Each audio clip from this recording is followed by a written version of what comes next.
suci ya. Yang pertama ada Zabur yang pernah turun kepada Nabi Daud, kemudian ada Taurat yang diturunkan kepada Nabi Musa, kemudian yang ketiga ada kitab Injil yang diturunkan kepada Nabi Isa, lalu Al-Quran ada, yaitu kitab yang diturunkan kepada Nabi Muhammad SAW.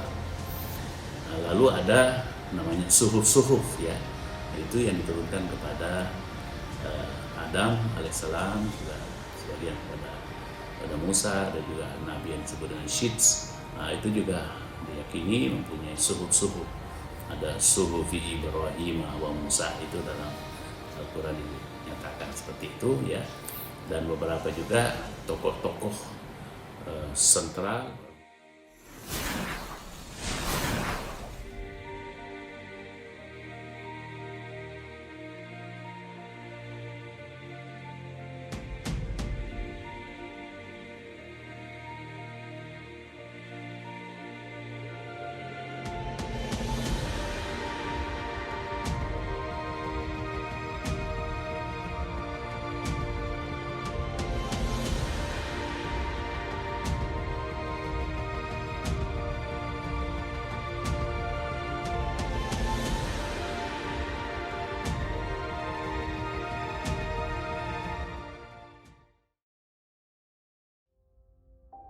Assalamualaikum warahmatullahi wabarakatuh.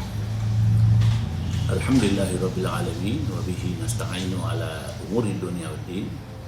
Wassalatu wassalamu ala asyrafil anbiya'i wal mursalin wa ala alihi wa sahbihi ajma'in, amma ba'du. Para pendengar, para pemirsa, para penonton, penyimak dimanapun berada, kita lanjutkan pembahasan kita tentang komunikasi Islam, yaitu Islamic Communication, yang merupakan jalan tengah dari dua kutub yang berbeda. Ada kutub yang di sebelah kiri yang cenderung eksklusif, kemudian yang kanan cenderung inklusif.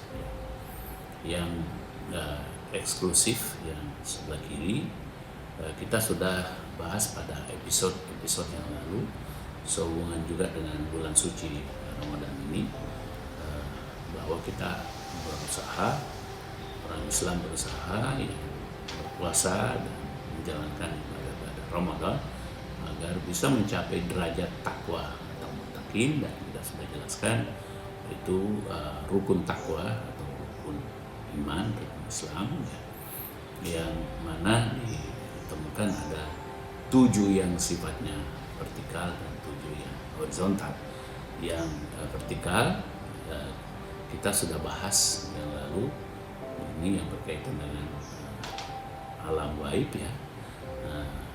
Yang pertama kita sudah bahas tentang kepercayaan kepada Allah Subhanahu wa taala, yang kedua kepercayaan terhadap para malaikat, kemudian yang ketiga kepercayaan kepada para nabi dan rasul, dan sekarang ini kita membahas tentang kepercayaan kepada kitab-kitab suci. Ya, di sebelah kiri itu tentu tidak mengenal yang disebut dengan tadi kitab-kitab dari misalnya Al-Quran ya. Tetapi kalau sebelah kiri dikenal dengan scriptures ya, atau kitab-kitab suci yang biasa juga dikaitkan dengan kitab-kitab kuning ya. Ya, tentu juga ini berkaitan dengan agama, berkaitan dengan kepercayaan kepada Tuhan yang Maha Kuasa, berkaitan dengan keukhrawian ya.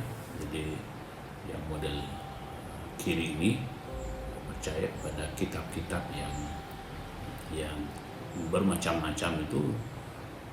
Dalam tradisi agama-agama itu ada kitab-kitab, kemudian kitab-kitab ini sendiri pun juga dikembangkan ya, dijelaskan, kemudian juga menulis lagi buku-buku yang merupakan referensi-referensi keimanan, referensi-referensi keagamaan ya, religiositas ya, sehingga lahirlah kitab-kitab yang biasa juga dikenal dengan kitab-kitab kuning itu ya. Kemudian di sebelah kanan ada kitab yang katakanlah itu kitab putih yang hanya berdasarkan kepada hasil temuan atau riset manusia tentang alam raya ini, dan itu dianggap sebagai sesuatu yang sepenuhnya bersifat keduniaan ya, tidak berkaitan dengan keukhrawiyaan. Jadi tulisan-tulisan yang dibuat itu, yang diterbitkan itu berdasarkan dari riset-riset mereka, findings mereka, temuan-temuan mereka yang tentu dilakukan secara sistematis, mulai dari tahap proposal, kemudian turun ke lapangan atau ke perpustakaan, kemudian mereka melakukan observasi, ya, melihat langsung, ya, mendengar langsung, mencium langsung, meraba langsung. Ya. Ini panca indera itu sangat berfungsi ketika melakukan observasi. Nah, kemudian yang berikutnya mereka berdasarkan kepada dokumen-dokumen yang biasa disebut dengan alat atau pendekatan dokumentasi. Ya. Dokumen-dokumen ini pun juga bermacam-macam ya. Ada yang dokumen yang sifatnya elektronik, ada juga bersifat kertas-kertas, ada juga yang bersifat pamflet-pamflet, brosur-brosur, atau spanduk-spanduk, atau grafik, tabel, peta, ya, foto, dan juga rekaman-rekaman. Nah, ini semua dianggap sebagai alat pembuktian tentang kebenaran ya. Nah, kemudian juga ada berbagai macam ya kaitannya dengan tadi wawancara atau interview. Itu tentu mewawancarai orang-orang yang dianggap mengetahui ya tentang hal yang diteliti itu ya, bisa pimpinannya, bisa juga stafnya, karyawannya ya, bisa juga orang-orang yang ada di sekitar situ dianggap mengetahui ya apa yang sedang diriset atau diteliti itu, dan itu dianggap sebagai satu kebenaran primer ya. Kalau sekunder ya tentu boleh saja, tapi sudah dianggap agak lemah, apalagi pendekatan tersier itu sudah jauh dari kebenaran ya. Tentu ada juga kepustakaan ya, tadi library research yang biasanya kalau orang meneliti ya sebelum terjun ke lapangan itu membaca teks-teks ya, pustaka yang pernah menulis sebelum peneliti tersebut itu melakukan penelitian, dan tentu merujuk kepada tulisan-tulisan sebelumnya ya. Biasa juga ada riset yang memang mengkaji tentang teks-teks ya. Biasanya orang-orang yang mendalami ilmu filologi itu cenderung melihat teks-teks atau tafsir ya, itu Quranic exegesis, itu mereka melakukan penelitian berdasarkan teks-teks atau tafsir-tafsir karya-karya ulama tentang tadi pemaknaan ya, takwil terhadap Al-Quran, dan biasanya juga ditopang dengan hadis, ditopang dengan pandangan-pandangan ulama lainnya. Ini yang biasa disebut dengan kepustakaan. Dan juga ada yang melakukan penelitian dengan cara survei ya. Nah, ini mereka membuat kuesioner, kemudian dari jawaban itu diklasifikasi, dipersentase ya, sesuai dengan statistik. Nah, kemudian ada juga yang di laboratorium melakukan eksperimen berkali-kali, kemudian itu dianggap sebagai satu kebenaran ya. Inilah kemudian lahir yang disebut dengan sains ya, dengan ilmu pengetahuan ya, yang bermacam-macam. Itu ada yang tadi sifatnya kualitatif, ada yang sifatnya kuantitatif.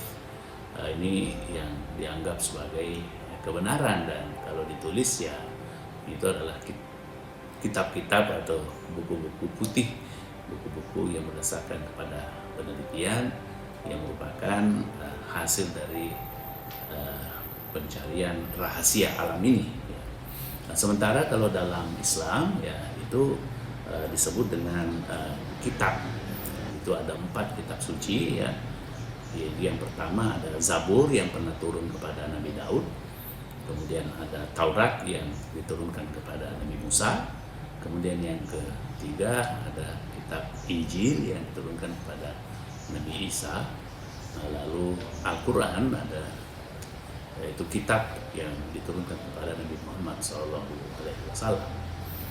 Lalu ada namanya suhuf-suhuf ya, itu yang diturunkan kepada Adam alaihissalam, juga sebagian kepada Musa, dan juga Nabi yang disebut dengan Syits. Itu juga diyakini mempunyai suhuf-suhuf. Ada suhufi Ibrahim wa Musa, itu dalam Al-Quran dinyatakan seperti itu ya. Dan beberapa juga tokoh-tokoh sentral, orang-orang soleh yang diceritakan dalam Al-Quran.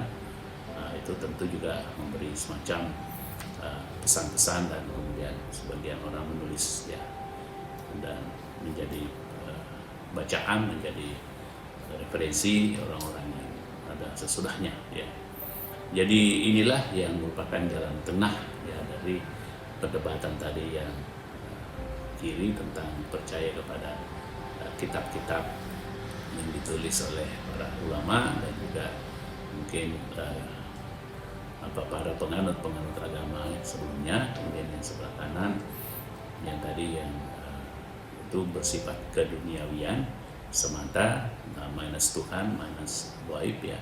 Dan ini semuanya kemudian ditengahi oleh Islamic communication dengan konsep tadi kitab-kitab suci yang diyakini kebenarannya oleh orang-orang Islam, dan pada dasarnya membenarkan apa yang sudah ada sebelumnya itu. Demikian para pendengar, para penonton, para pemirsa, mudah-mudahan bermanfaat. Wabillahi taufiq wal hidayah. Wassalamualaikum warahmatullahi wabarakatuh.